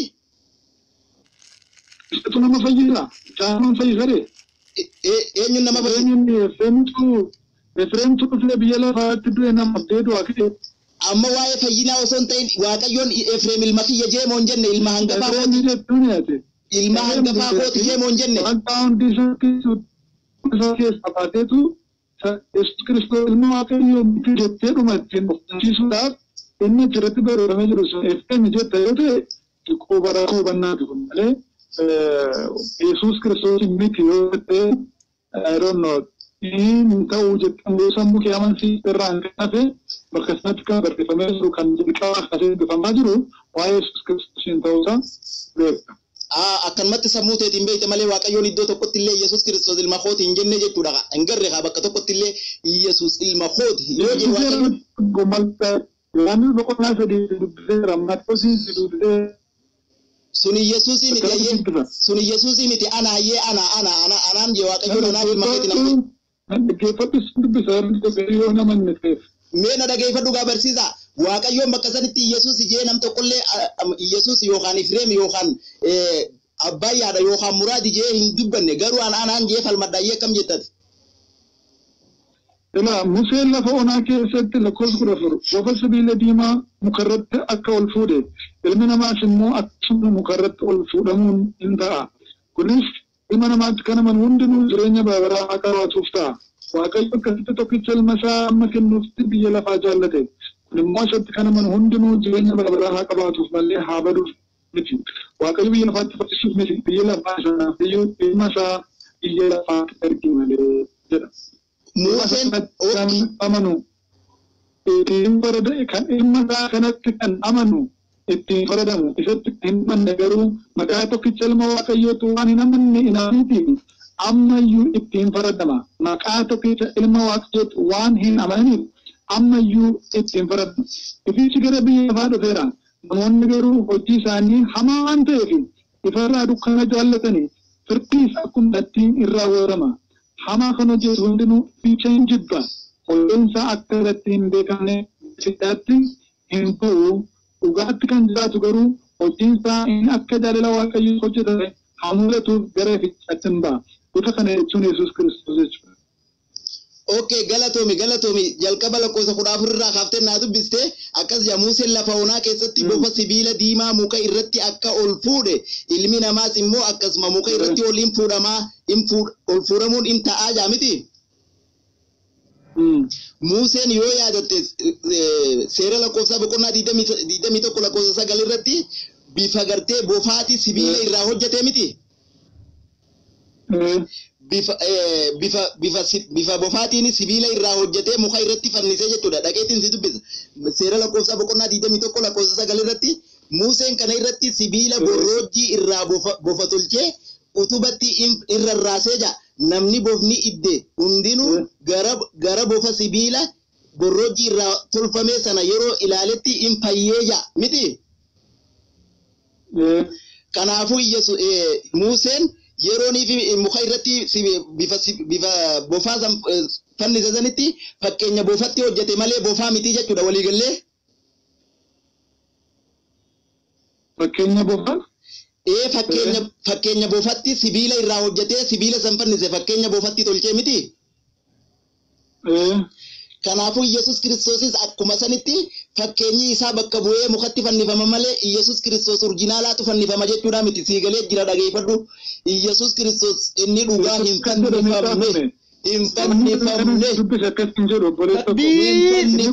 Yesus Kiristoos inni dhugaa hin fannifamne. Fayyisaa ta'uusaa namoota akka hin fudhatamne erga isaan qulqulluun barreeffame booda namoonni ta'anii kan fashaleessu kan barreessan dhabeette.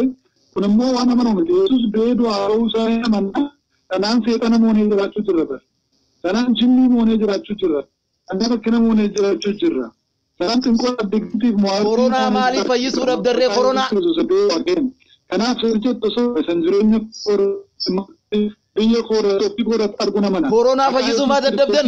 Jilbuun dumtuu jilbeenfachaa jira. Dhukkubni fayyaa jira. Du'aan jira. Jinnii nama keessaa inni ba'aa jira. Saniifuu innati jettu sirriidha jedhee fudhachuu hin danda'u. Sad walitti fiduu osoo hin taasisaa wangeellarra jiru kanan fudhata. Fakkeenya kan jedhu quraanni akka xinneeffame namni Kiristoos Yesuus ta'e beektee waan hunda faallaa godhee kan barreeffame ta'uusaas osoo beektee gaariidha. Galatoomi Yesus Kiristoos malee fayyisaan hin jiru jettee dubbattee turte dubbii ta'e keessatti miti. Isaayyaas boqonnaa 49 lakkoofsa 6 irra naa dhaqi. Isaayyaas boqonnaa 49 lakkoofsa 6 irra naa dhaqi. Maal jedha dubbisi? Akkas jaa. Isaayyaas boqonnaa 49 lakkoofsa 5. Eeyyen. Ammaas dhaga'i lakkoofsa 5 irraa kaaseetiin si dubbisa. Ammaas ani garbicha isaa akkaan ta'uuf Yaaqoobin gara isaa akkaan fiduuf Israa'eliinis isa biratti akkaan walitti qabuuf Waaqayyo garaa haadha koo keessatti na tolche fuula isaa duratti ulfina anaaf kenne jabinaa sanaaf ta'eera. Waaqayyo ati garbicha anaaf ta'uun kee saba lafa irraatiif ifa guutummaa biyya lafaa irraa warra jiraataniifis fayyina akka taatuuf malee gosa Yaaqoob kaasuuf Israa'el keessaas warra hafan deebisuu duwwaadhaaf miti naan jedhee jaa. Yaaqoob dubbatee fayyisaa biyya lafaa guutuu akkaan ta'uuf ifa biyya lafaa guutuu akkaan ta'uuf ani garbichi Waaqayyoo. Yaaqoob kun eenyu beektaa? Yaaqoob kun eenyudha beektaa? Yaaqoob kun eenyu osoo hin taane fayyisaan Yesuus malee jira moo hin jiru? Injiru duleessa kun injiru. Sibiiluu akka hin jirre. Fayyisaan kun kaasitti dubbatame biyya lafaa guutuu akka fayyisuuf ka ergame kun eenyu? Yesuus Kiristoos warra Yaaqoob biyya Israa'el qofa fayyisuudhaaf dhufe.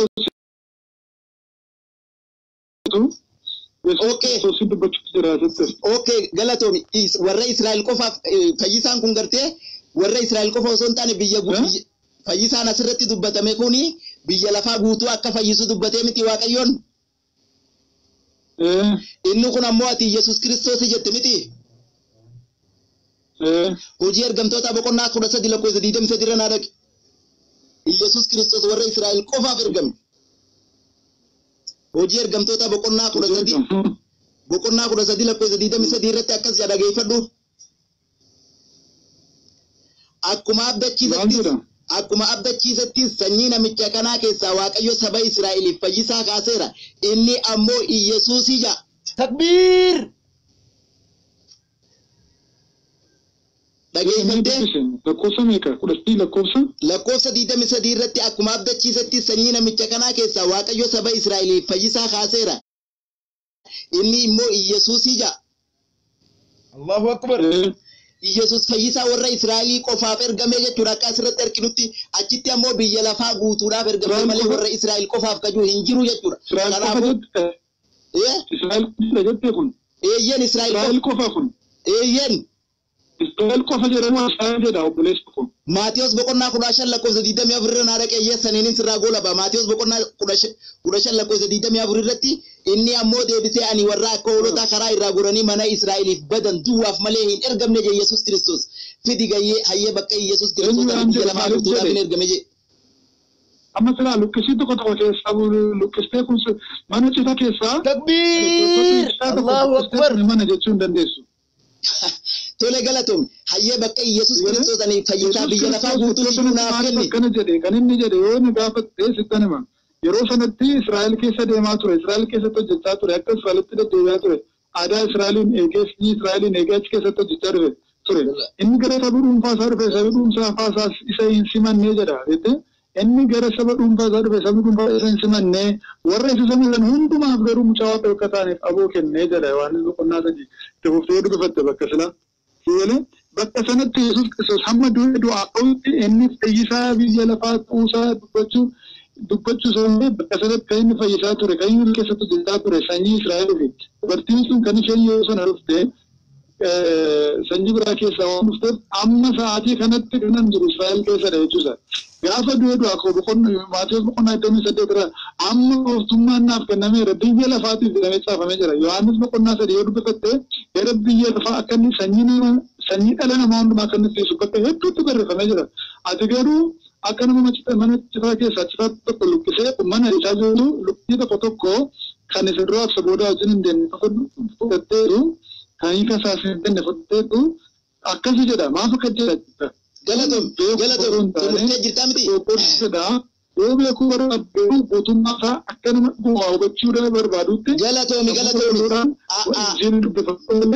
Achi keessaa wanta Islaamummaa wajjin deemu qofa fudhattee deemta yoo ta'e. Galatoom. Ofiis godhanii nama dogoggorsu. Galatoom akkana waan Islaamummaa wajji deemu fidadde kanatti atillee silaa waan Kiristaanummaa wajji deeme fidattee tokko qofa fidattee baay'ee gaarii ture. Na dhageeffadhu.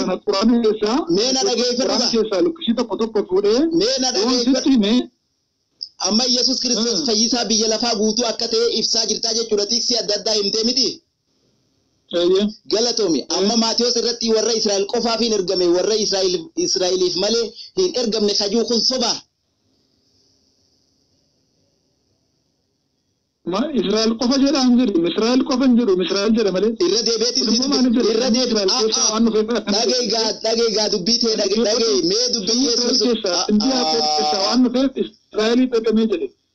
Inni ammoo deebise dhageeffadhu waan inni iyyuu dhageeffadhu ture. Yesuus erganni du'ee du'aa ka'e booda Yesuus Kiristoos Israa'el qofaaf ergame kan jedhu hin jiru. Uummataaf hin ergame kan jedhu hin jiru. Addunyaaf ergame kan jedhu garuu hedduutti barreeffamee jiraan siin jedhe. Tole osoo du'aa hin ka'in dura ammoo ani warra Israa'el qofaaf hin ergamee jee ture miti. Kanaafuu Yesuus Kiristoos osoo hin du'in dura warra Israa'el qofaaf ergame ammoo eega du'aa ka'e boodaan warra addunyaa guuturra jiran hundumaaf akka ergame dubbatee jechuudha miti. Akkana miti obboleessa kun. Yogguu hojii aangoo sana inni hojjechaa ture yeroo sana gosa Israa'el keessa uffattedha. Kunis hayyuu mataas ta'e qaba. Gara saba dhuunfaa isaa garuu akka inni isa hin simne waan beekutu jalqaba Israa'el keessatti hojii aangoo hojii humnaa hojjechaa ture. Akka keessa sanyii Yaaqoob keessa dhalate beekte. Sanyii Yihuudaa keessa sanyii Yaaqoob keessa sanyii Israa'el keessa waan dhalateef Yesuus Kiristoos sanyii Israa'elitti hidhamee dubbatama. Hirmuu jalqabaa haasee kan jirudha. Namni erga jannata keessatti cubbuutu beekaase booda ani dubartittiin anasii fi dhibba kana seexana kana gidduutti diinummaa nuuma. Dubartiirra kan dhalatu mataa kee inni dhiitaa dhimmoo koomee isaanii itti jedhee kan hin bade waa'ee Yesuus Kiristoos. Afrikaa nabiyyoota kaasee nabiyyoota namni fayyuu hin dandeenye see kennee shari'aa kennee shari'aadhaan dhalli namaa fayyuu hin dandeenye Sanuma keessa darbee dhufee tokkittel masaa Yesuus Kiristoositti namni hojiidhaan osoo hin taane hojiidhaan osoo hin taane amantiidhaan isuma amanuudhaan akka inni fayyadu seera eeguudhaan akka diitu kana kudhan sagal jedhamee sagal jaarsa dabarsuu hin taane isatti amanuudhaan amanuu qofaan namni akka jireenya baraa akka qabaatu bison boonla saddeet irratti sitti beera jaarsa qonnaa lakkoofsa 16 kaasee siif dubbiseera ilma isaatti kan hin amne amma itti faradamaadhaan isti kan mana mana gurguuf firdii isarra hin jiru jedhamee galatoom baay'ee galatoom barsiisa baay'ee gaarii ta'e naaf fudhate na dhageeffadhu yeroo takkaan illee idduutti si dhageeffataatiin jira waan ta'eef amma gartee akka gabaabsitee naa himtetti Yesuus Kiristoos yeroo jiraachaa ture sanitti warra Israa'eliif qofaaf ergame ammoo erga du'aa ka'ee boodaan biyya lafaa guutuudhaaf akka ergame dubbatee jette miti. Kanaafuu gaafa booddettis du'aa ka'uttis inni Yesuus Kiristoosii fi Yesuus Kiristoos warra biyya lafaa irra jiran kan isatti amanan hundumaafuu ni murteessa yookaan jireenya kennaa jechuudha miti. Maatiyos boqonnaa 19 lakkoofsa 28 irra naa dhaqi. Maatiyos boqonnaa 19 lakkoofsa 28 irratti akkas jedhe Yesuus immoo ani dhugumaan isinitti hima laalla lakkoofsa 27 irratti Phexros kana irratti kunoo nuyi hundumaa dhiifne si duukaa buuneetiyoo eegaa maal arganna laata ree jedheen Yesuus immoo ani dhugumaan isinitti hima biyya lafaa ishee haaretti ilmi namaa ulfina isaatiin teessoo irra yommuu taa'u biyya lafaa haarettiin jannata yookaan du'aa ka'utti miti. Teessoo irra yommuu taa'u isin warri na duukaa buutan immoo teessota 12 irra teessanii gosa Israa'el 12 keessatti firdii in kennitu jeen gosa 13ffaa ta Oromoo naaf kennayyee. Takbiir Allahu Akbar. Gosa 12 warra Israa'el firdii ni kennitu jeeni miti gosti 13ffaa taati firdii keessatti siif kennu Waaqayyo Yesuus Kiristoos firdii siif kennu. Gosti 13ffaan tami gosti 12 ammoo mul'ata Yohaannis boqonnaa 7 lakkoofsa 4 irraa kaaftee hamma 10tti dubbifachuu dandeessa. Gosti Israa'el achi keessatti lakkaawwamte. Ati gosti 13ffaan karratamiin akka seenuudhaaf galmeeffamtee jirta yookaan Yesuus gosa 13ffaa tam dubbate Oromoo jee. Akkam nangallu gosa 13ffaa kan jedhu eessa jira? Bartoonni Yesuus yeroonii fi Yesuus biyya haaretti yookaan jannata keessatti yerooniif dhufee teessoo irra taa'u bartoonni isa duukaa bu'an kun warri 12 gosa Israa'el 12 keessatti firdii ni kennitu jeeni miti. Kanaafuu Yesuus Kiristoos asittis kan dubbataa jiru gosa Israa'el qofaaf akka firdii kennu dubbataa jira. Gosti 13ffaa ta Oromoo ta'e Yesuus Kiristoos dubbate naaf kenni. Inni waa'ee isaa dubbachaa jiru na dhaggeeffadhu kan inni dubbachaa jiru waa'ee ergamootaati miti. Waa'ee duukaa buutota isaati. Aha. Duuka buutonni maal ta'an? Duuka buutota isaa dubbatti malee waa'ee ofii isaa dubbachaa jira asitti. Duuka buutonni sun gosa meeqa keessatti firdii kennan? Gosa Israa'el 12 irratti firdii kennitu ittiin jedheen. Ayyee bartoonni isa duukaa bu'an 12 gosa Israa'el keessatti firdii ni kennu. Isinoo gosa Oromootiif eenyutti firdii isinii kenna bartoota barataan 13ffaa yookaan Yesuus duukaa bu'e ka 13ffaa kan isinii firdii kennu eenyu? Yesuus Kiristoos mataa isaatu firdii kenna. Eessatti akkas janaa kenne ayyee? Takbiir. Eessatti Yesuus Kiristoositti isinii firdii kenna isiniin jedhe. Addunyaa dhala namaa hundumaatiif inni biyya lafaa irratti firdii kenna. Mee eessatti akkas jaa? Inni maal istuudiyoon kana sitti hime? Yesuus Waaqayyoon tokkicha ilma isaa hamma kennuufitti biyya lafaa jaalate inni wanni biyya lafatti ergameef firdiidhaaf osoo hin taane fayyisuudhaaf ergamee jaa. Kanaafuu Yesuus Kiristoos kafaraduu miti bar yoo gara sanitti deebines firdii ka kennu isaa miti an firdii hin kennu jee dubbate bakka baay'eetti. Kanaafuu Yesuus Kiristoos firdii naaf kenna jettee yoo abdattee ka jiraattu taate ati karaa baddee jirta asumatti sirraa dhaabuu barbaada haasawa biraatiin hanqaa walitti deebinutti nagaan naaf jiraadhu obboleessa kiyya galatoomii namoota baay'eetu sirraa dhageeffataa jira. Warri dhugaa barbaadan dhugaa baratan jeetiin abdaddaa mata duree biraatiin hanqaa walitti deebinutti nagaan naaf bulii galatoomi. Waaqayyo eebbisu Waaqayyo anaanis siinis dogoggoree irra yoo ta'e karaa dhugaatti eebbisu eebbisan gooftaan si eebbisu. Takbiir Allahu Akbar. Rabbi si haa qajeelchu obboleessa keenya. Obboleeyyan keenya nu wajjin turuu keessaniif baay'ee galatooma mata duree biraatiin walitti deebinaa isinillee nagaan nuuf jiraadhaa. Galatooma isiniin jenna nu hordofaa peejii teenyaas laayik godhaa, folloo godhaa yeroo hedduu gartee asirratti nu harkachuu dandeessanii warri gaafii qabdanis lakkoofsa bilbilaa asirratti isiniif kennine kanaan nu bilbiltanii imo whatsapp telegram irratti nu argachuu dandeessanii gaafii yoo qabaattanis nu barsiisuu yoo barbaaddanis waan gartee haasawa kana keessaa gaafii isinitti ta'ee yookaan ibsuu barbaaddan hundumaa nu gartee asirratti nuuf bilbiltanii ibsuudha dandeessanii yeroo hundumaa online irra jirra nuuf bilbilaadha isiniin jenna dhiyaadha warri islaamaatis nu hordofuu hin dagatina isiniin jenna obboleessa keenya wajjin ammallee haasawa biraatiin akka walitti deebinu walitti dhaammannee jirraa jechuudha qaaxaroo qabannee jirra haasawa biraatiin walitti deebinaa hangasittuu nagaannaa jiraadha